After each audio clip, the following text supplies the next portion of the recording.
What's going on, guys? It's Seth here, and today, or tonight, as you would like to say as well, I got another video for you guys. That's a Carolina Panthers video, and we got some news about 2 to 3 hours ago today. The Carolina Panthers have brought back yours truly, the Red Rifle, yes, aka Andy Dalton, to a 2-year deal as a backup quarterback, which is great for Bryce Young, in my opinion. Also, as you guys know, that last year, the start of the season was chaotic with the Panthers getting dominated by the Saints.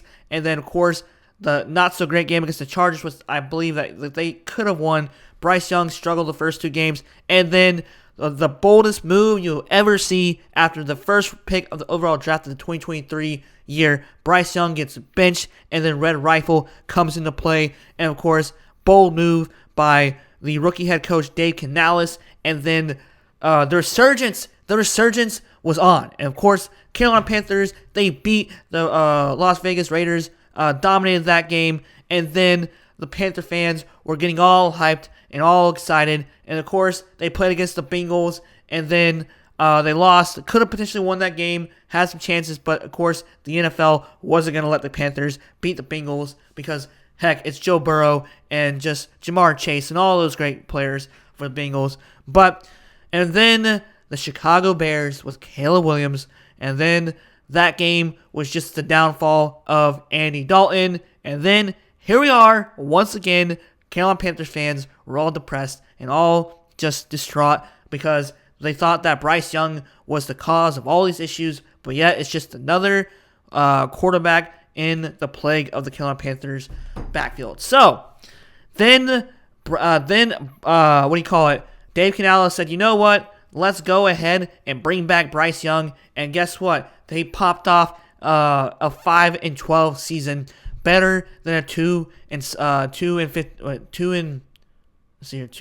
14 season or 2 and 15 season a year ago. And of course, yes, it's only 5-12. We won 3 more games than we should have this year. Could have won potentially more games. We were in every single game. Bryce Young had a resurgence second half of the season after being benched and heard all the haters and heard all the naysayers and heard all the criticizers and just everybody just dogging him, even myself as well. And of course, he popped off at the end there. Could have beaten the Chiefs, could have beaten the Eagles.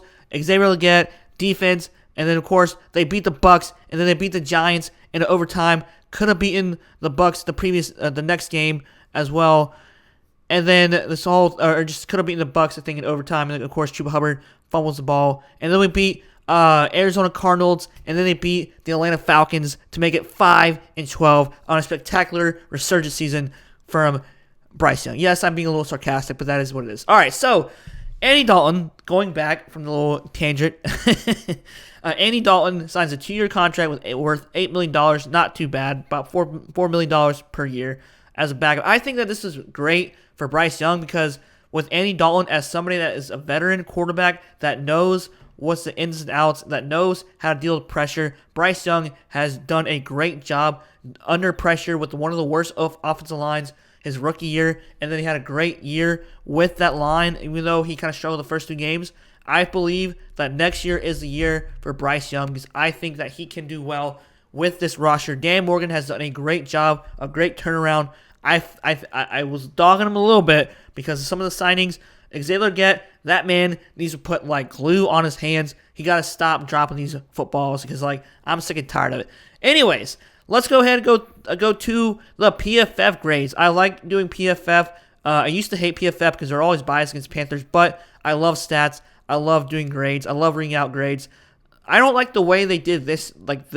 I wish they would stay, just stay as these normal. The normal way of what they used to do. I hate when they always change it. I guess I just can't stand changes. All right, so as a backup quarterback, the first few games that he played as well, he had an overall grade not bad, honestly, out of 75 quarterbacks. He finished 42nd overall with a grade of 68.1 as a backup. Passing grade, he finished 37th overall over 75 quarterbacks, which is 67.4. Pretty solid for a backup quarterback because we all know that Andy Dalton is not a starter anymore. He's at the age of 39 years old, and he's about to retire soon. That's why they just signed him to backup quarterback. Also, season stats, he finished 43rd overall from 75 with 160 attempts with 7 touchdowns. Not bad as a backup quarterback. Passing touchdowns, though the interception rate was awful. He threw some questionable passes this year. Of course, the Bears game didn't help. It was just abysmal. But anyways, it is what it is. So he finished 37th overall with 7 touchdowns, 42nd overall with 989 passing yards and 6 interceptions. Not great at all. All right, so passing-wise, he was 43rd passing snaps, 43rd dropbacks with 175 to 160. Let me zoom in this a little bit if you guys can see. All right, passing yards, passing touchdowns, which he was 37th, interceptions 44th. ADOT, have no idea what the heck that means. 59th overall, average time to throw 62nd with almost 3 seconds, which is pretty darn good in my opinion, compared to last year's team, which we were horrible with the offensive line. So that's pretty good. Pressure to sack rate, which is only 14%, which is not bad, which finished 18th in the league. 38th overall and big time throws. Didn't really do so much. Had 6. 36 overall with turnover-worthy plays. That is bad. Anyway, so yeah, there you have it. And then, of course, the rushing, if you guys want to see. He had 120 rushing snaps. Let's see here. He had design runs 11, design run yards only -2. That's funny. Scrambles, he had 6 scrambles. Scramble yards 36, not too bad. He had 0 rushing yards. So honestly, I'd say this is a solid backup quarterback signing because if Bryce Young ever gets hurt, then Andy Dalton can just come in to fill in until he comes back. But I still have a slight feeling that Dave Canales still does not like does not like Bryce Young just because of his, I don't know. It's just, I just still have a slight feeling that Dave Canales just doesn't like him. But I mean, hey, I'm just throwing out rumors. I'm just throwing out suggestions. That has nothing to do with anything. I'm sure Dave Canales likes Bryce Young, and he is going to be the starter for next year. He's already said that as well. But they were pretty quick to sign Andy Dalton to a 2-year contract worth $8 million, which is kind of absurd for a 39-year-old quarterback as well. All right, guys, Seth Ward here. Hope you enjoyed this video. Like, comment, subscribe. Thanks for watching. More Carolina Panthers videos on the way. Also, the Carolina Panthers did re-sign J.J. Jensen, who is a Panthers legend, the long snapper as well. So I'm happy for him because guess what? We need a veteran long snapper. And this guy has been there from the ups and downs and all around. I mean, this has been just through and through with this Carolina Panthers franchise. All right, guys. Seth Ward here. Y'all have a great rest of the night. See y'all next time. Keep pounding and peace.